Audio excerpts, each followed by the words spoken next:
नमस्कार, स्वागत है आप सभी का एनएफ न्यूज पर। मैं हूं आपके साथ रोहित। 21 अगस्त को भारत बंद का ऐलान किया गया। तमाम संगठन साथ आए। उत्तर प्रदेश में बीएसपी और भीम आर्मी चीफ ने भारत बंद किया, तो वहीं देश के अलग अलग हिस्सों में भी भारत बंद का ऐलान जिस तरीके से किया गया था उसका असर देखने को बहुत ज्यादा नहीं मिला। कांग्रेस ने भी भारत बंद का समर्थन किया था, लेकिन जिस तरीके से आरक्षण के नाम पर भारत बंद बुलाया गया उसका असर अब नहीं हुआ। पोल खुली हुई है, तो अब आपको बताएंगे कि जो बवाल पूरा हो रहा है वो क्यों हो रहा है।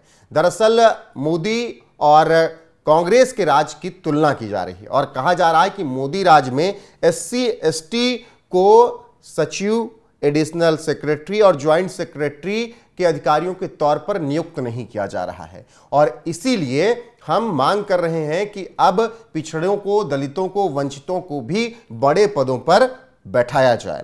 अब एससी एसटी के बड़े पदों की जब बात आ रही है तो आपको कुछ आंकड़े जानने के लिए बेहद जरूरी हैं। जैसे कांग्रेस कहती है कि मोदी राज में एससी एसटी को पूछा नहीं जा रहा है और उन्हें अधिकारी नहीं बनाया जा रहा है, तो ऐसे में यूपीए सरकार को याद कीजिए। मार्च 2011 की मैं आपको बात बताता हूं कि कुल सचिव यूपीए सरकार में उस वक्त 149 थे। याद रखिएगा, 149 सचिव, और एससी वर्ग से कोई भी सचिव नहीं था, यानी शेड्यूल कास्ट से कोई भी सचिव नहीं बनाया गया था। वहीं शेड्यूल ट्राइब से 4 सचिव बनाए गए थे, जो कि 2.6% होता है कुल 149 सचिवों में से। अब मोदी के 2019 के कार्यकाल को देख लीजिए, कुल 89 सचिव बनाए गए, उसमें से 3 सचिव एससी एसटी से बनाए गए।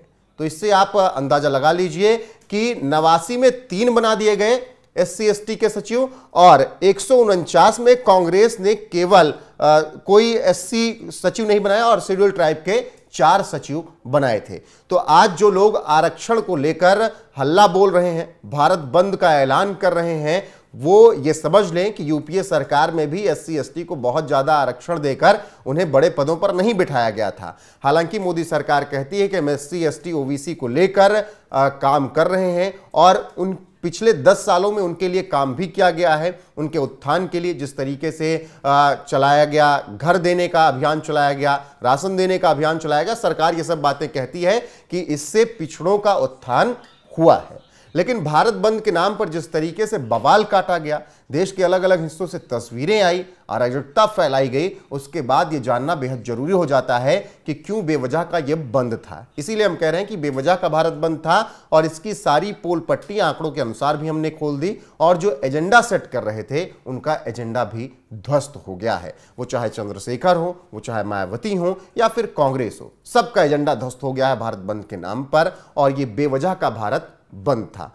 सोशल मीडिया पर 3-4 दिन तक कैंपेन चलाया गया कि 21 अगस्त भारत बंद रहेगा, लेकिन जब 21 अगस्त आया तो आम दिनों की तरह ही पूरी जिंदगी थी। कुछ जगह पर फोटो सेशन के लिए लोग इकट्ठा हुए थे, लेकिन जब उन्होंने अराजकता की तो उनका भी हिसाब प्रशासन ने किया, जिसके बाद अब संगठनों की तरफ से कहा जा रहा है कि हम सरकारों को माकूल जवाब वक्त आने पर देंगे।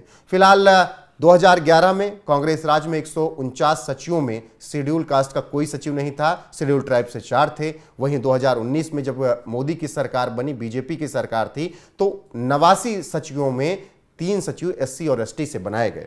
ऐसे में आप समझ सकते हैं कि किस राज्य में किसको ज्यादा वरीयता मिल रही है। फिलहाल इस खबर पर आपकी राय क्या है, कमेंट में जरूर बताइएगा। वीडियो को शेयर कीजिएगा, लाइक कीजिएगा, चैनल को सब्सक्राइब कीजिएगा और बने रहिएगा हमारे साथ। नमस्कार।